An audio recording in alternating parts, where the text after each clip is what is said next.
Assalamualaikum warahmatullahi wabarakatuh. Kali ini saya akan memaparkan mengenai implementasi strategi Kopi Desa dan Pelita dalam pembinaan karakter murid di SMK Negeri 3 Lahat, pendekatan humanistik dalam konteks pendidikan pinggiran.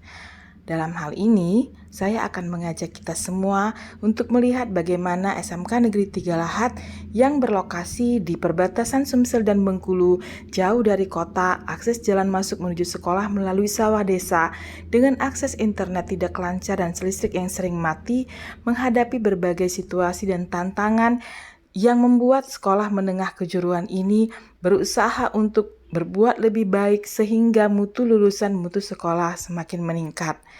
Di sini kita menghadapi karakter siswa di mana siswa yang sering tidak hadir di kelas, bolos, merokok, dan lain sebagainya. Situasi dan tantangan yang dihadapi adalah jalan yang dilalui untuk sampai ke sekolah ini dari pusat kota kabupaten cukup menantang karena terletak di daerah perbatasan. Karena terletak di daerah perbatasan dan berlokasi di Pegunungan Dempo, maka jalan yang dilalui cukup sulit. Berasal dari kota Lahat, saya harus menempuh 3 jam perjalanan setiap kali pergi, sehingga perlu 6 jam bolak-balik untuk bisa sampai ke sekolah ini dan pulang ke rumah saya sendiri. Kemudian, keadaan sekolah dulu pada tahun 2008 sampai dengan tahun 2018, seluruh guru dan siswa hanya bisa mencapai sekolah dengan menaiki jembatan gantung. Kemudian tahun 2018 barulah jembatan yang kokoh dibangun. Risiko yang saya hadapi karena tidak ada transportasi umum lancar yang tersedia, maka sering menghadapi adanya kecelakaan motor dan mobil. Kecelakaan motor dan mobil ini terjadi karena jalan yang cukup mendaki dan berbelok-belok.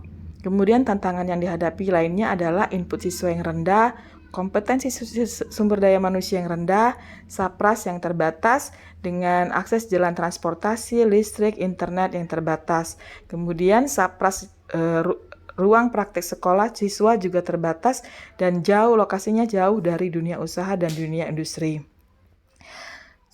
Karena itu, maka saya menerapkan strategi Kopi Desa dan Pelita untuk membina karakter murid dan juga meningkatkan karakter murid sehingga bisa mempengaruhi mutu lulusan yang lebih baik. Kopi Desa yang pertama adalah kolaborasi guru, penyambutan siswa di pagi hari di mana seluruh guru-guru bersiap sedia untuk menyambut murid pada pukul 6.45 setiap pagi. Karena di desa, maka pelaksanaan penyambutan siswa di pagi hari dan apel pagi itu cukup sulit dilakukan sebab suasana desa yang masih dingin dan berkabut. Kemudian ada diseminasi budaya positif kepada seluruh guru, seluruh warga sekolah, dan juga orang tua murid yang dilakukan bersama-sama dengan komunitas belajar.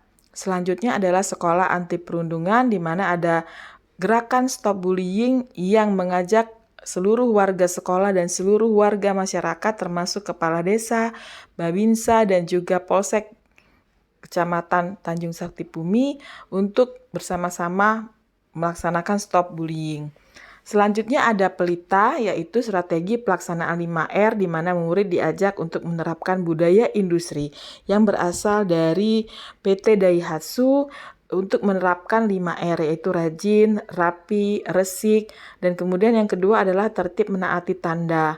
Selanjutnya adalah adanya apel pagi yang mengakibatkan murid-murid kami terbiasa disiplin untuk bangun pagi dan melaksanakan apel pagi di mana pembinanya adalah murid itu sendiri.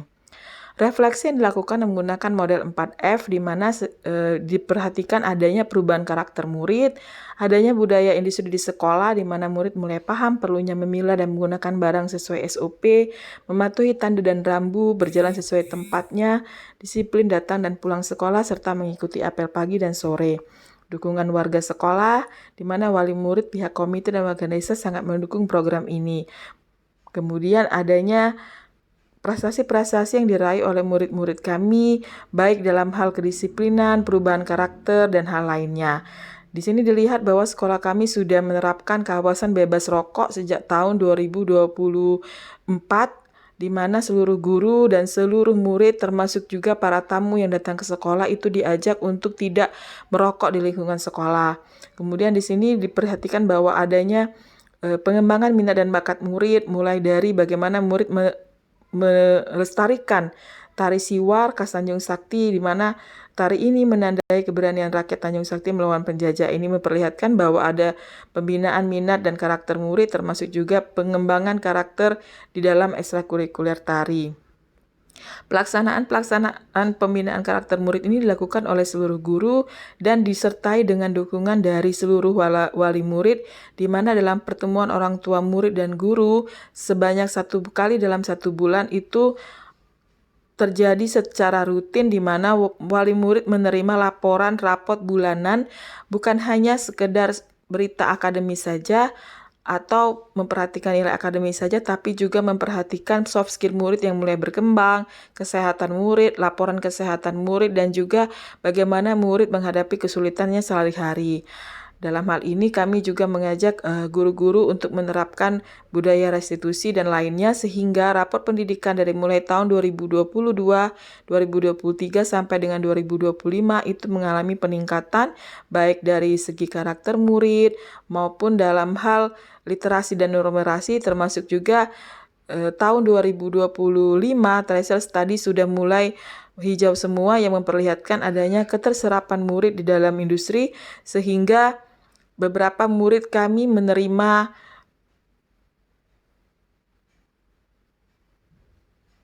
kelancaran dalam hal kuliah, kemudian juga bekerja, dan juga ada beberapa murid yang diterima untuk magang secara gratis di Jepang.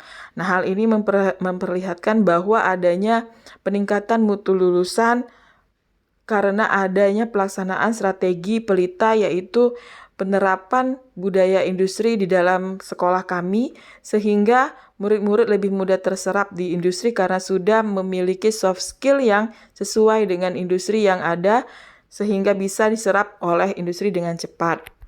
Hal ini menandakan adanya kekompakan dan kolaborasi antara kepala sekolah, guru, murid, wali murid, dan seluruh warga sekolah, termasuk juga warga masyarakat Desa Tanjung Sakti Bumi dalam hal membina karakter murid, sehingga adanya perubahan yang cukup signifikan dari mulai tahun 2020 sampai dengan tahun 2025 ini. Hal ini membuat kami sungguh merasa bahagia dan bangga karena strategi ini cukup berhasil diterapkan di sekolah kami dan meningkatkan mutu lulusan kami yang dilihat dari rapor pendidikan dari tahun 2020 sampai dengan tahun 2025. Mudah-mudahan strategi ini dapat diterapkan dengan lebih baik, dan kemudian kami juga akan berusaha untuk mencari bagaimana strategi-strategi lain yang selanjutnya bisa dilakukan untuk meningkatkan karakter murid. Di sekolah kami juga ada rumah konsultasi di mana guru BK itu mempunyai website tersendiri dan aplikasi tersendiri untuk digunakan bagi murid supaya bisa memecahkan masalah secara bersama-sama dengan guru, termasuk juga untuk memecahkan masalah bullying dan lainnya.